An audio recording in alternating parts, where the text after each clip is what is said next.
ان کو تاریخ کا ایک اہم موڑ کے عنوان سے جو ہے وہ یاد کیا جاتا ہے۔ اور تاریخ کو مثال کے طور پہ جو تقسیم کیا جاتا ہے وہ بادشاہوں کی زندگیوں کی بنیاد پر جو ہے وہ تقسیم کیا جاتا ہے۔ اگر آپ تاریخ کے اوپر نگاہ دوڑائیں جس طریقے سے تفسیر کی گئی ہے ان کی، تو آپ کو یہ مطالب جو ہیں وہ آسانی سے جو ہے وہ پتہ چل جائے گا۔ لیکن ہمارے پاس قرآن ہے، ہمارے پاس احادیث ہے، ہمارے پاس ائمہ علیہم السلام کی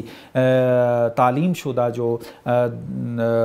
دعائیں ہیں وہ ہمارے پاس موجود ہیں۔ اس کے اندر جب ہم دیکھتے ہیں تو تاریخ کے اہم موڑ کو انبیاء الہی تعریف کیا گیا ہے، یعنی انسانی زندگی کے اندر جو اہم موڑ آئے ہیں ان کے اندر سب سے بنیادی کردار جنہوں نے ادا کیا ہے وہ انبیاء کرام علیہم السلام ہیں۔ اور ان انبیاء کرام علیہم السلام میں ختمی مرتبت صلی اللہ علیہ وآلہ وسلم کو تاریخ اور تہذیب کی ترقی میں نمایاں ترین شمار کیا جاتا ہے۔ یہ چیز جو ہے وہ مادی نقطہ نگاہ جو ہے اس نے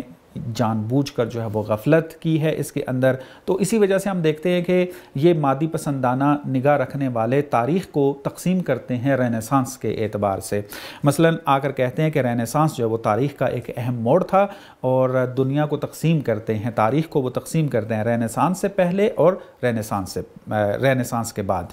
اور اس تصور میں کیا ہے، پوری کی پوری نگاہ جو ہے وہ ساری مادی ہے، اور صنعتی ترقی کو ہی حقیقی ترقی جو ہے وہ شمار کیا جاتا ہے۔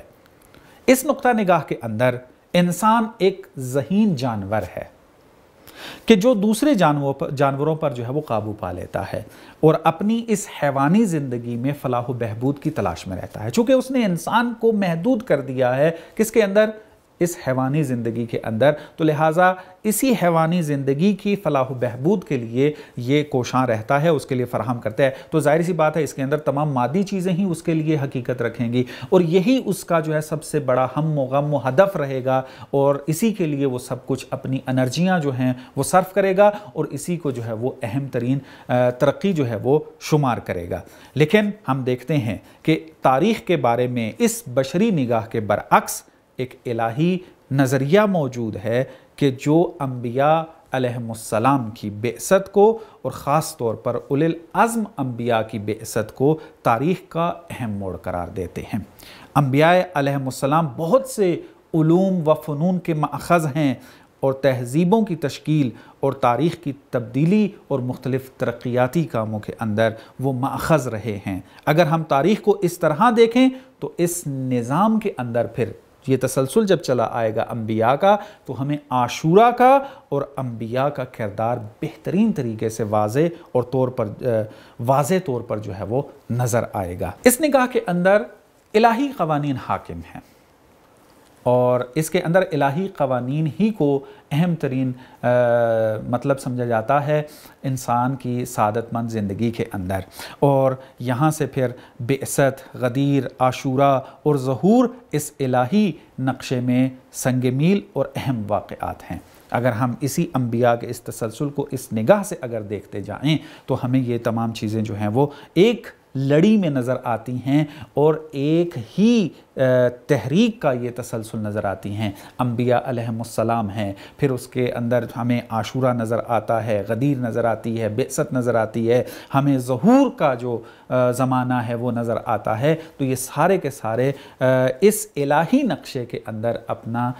جو ہے وہ کردار ادا کر رہے ہیں، اور انسان کو اس الہی نظام کی طرف لے کر جا رہے ہیں کہ جو ہدف ہے انسان کا، جس کی وجہ سے انسان کو جو ہے وہ خلق کیا گیا ہے۔ اگر اس طریقے سے ہم دیکھنا شروع کر دیں تو پھر یہ جو 40 کی مشی ہے تو انسان کے اندر اور عظمت و جلال اس کی انسان کے نگاہ میں ابھر کر سامنے آئے گی۔ 40 کی اس مشی کے اندر وہ ایک تہذیبی نگاہ لے کر آئے گا، ایک فلسفہ تاریخ کے عنوان سے ایک نگاہ لے کر اس کی تحلیل کرے گا۔ جب وہ الہی نگاہ سے اس 40 کی مشی کی تحلیل اور تجزیہ کرے گا تو اس کو تمام وہ مادی پسندانہ نظریات یہاں پر رد ہوتے نظر آئیں گے کہ جن کو بیان کیا گیا ہے مختلف کتابوں میں تاریخ کے تجزیہ و تحلیل کے اندر، تاریخ کے اہم موڑ کو بیان کرنے کے لیے۔